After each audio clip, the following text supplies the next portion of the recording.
Hey guys, I'm super excited to chat with you guys today about, do you need a bed to shoot boudoir? Okay, so I wanted to give you like 3 different things that you should do to shoot boudoir on instead of a bed, okay? Because I don't know, like beds are fun, but you got to come up with other stuff, right? So the first thing is a chair. So my studio is in my house, so I have chairs in my studio, but sometimes I'll go into my dining room and just grab like a dining room,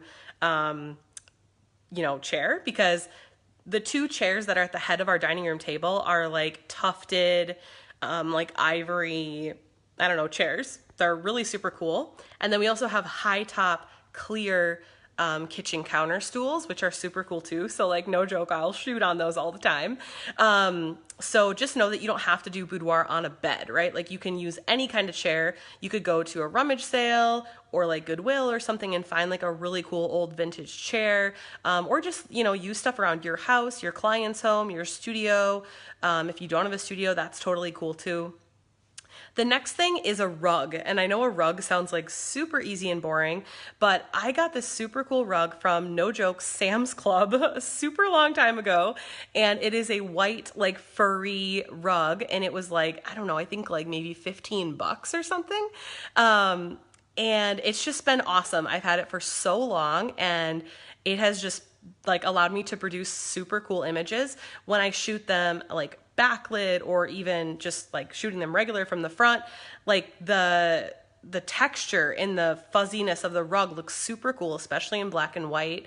And so if you don't have like a rug, I would highly recommend getting one, because it's something you can easily keep rolled up in your studio or on the floor, and it just makes for like a super cool backdrop, and they can lay on it and you can shoot from above, or you can lay down and shoot from like the vantage point of the floor as they're laying down, like arching their back or something, which looks really, really cool too. You could always hang the rug on the wall and use it as a backdrop too. And I know when most people think of a set, they think of like some crazy elaborate set.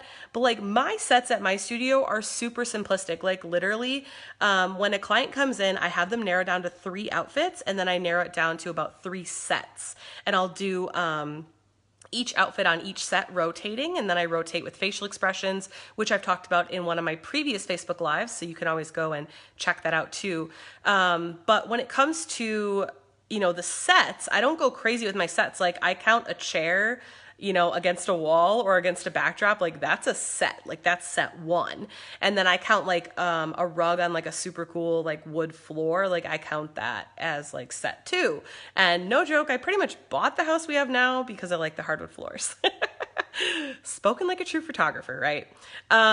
Okay, so the next thing is just like this is a super simple one too, but just I want to talk about backdrops. Now I'm assuming you guys have backdrops. It's like pretty basic thing for a photographer to own, right? But I think a lot of the times we're like, where do we get cool backdrops? Like how can we get cool backdrops like for cheap, or like DIY some super cool backdrops? So I just want to let you guys know some of the things that I've done in the past that have worked super good for me. So on the non-DIY, non-cheap front, I like to use Drop It Modern. Now they are more expensive, but they're super awesome, and their backdrops will last you literally forever. And I also use the backdrops as a tablecloth when I do like events and stuff like that, and they stand out, and people will come to my booth just to like be like, oh my gosh, where'd you get that like tablecloth, even though it's a backdrop.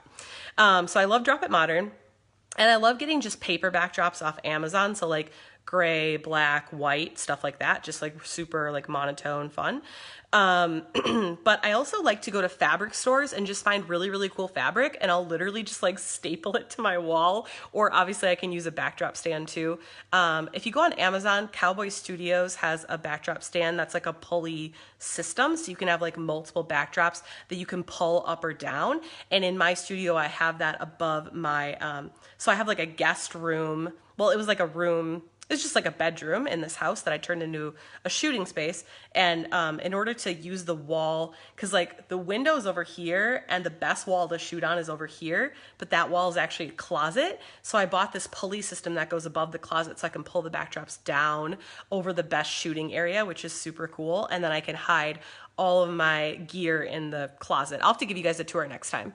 But Anyway, so I like to go to different fabric stores and find like really cool fabrics, like striped fabric or like damask fabric or whatever. And it's so much cheaper just to buy fabric than to buy like, and I'm not trying to knock Drop It Modern. I'm saying you should do both. Like I have backdrops from Drop It Modern, and I go and just shop around at fabric stores and find really cool backdrops that way as well. So the answer is you do not need a bed or a bedroom to shoot boudoir. It's so crazy, but like I've had this come up in my photography groups and people literally fight over it.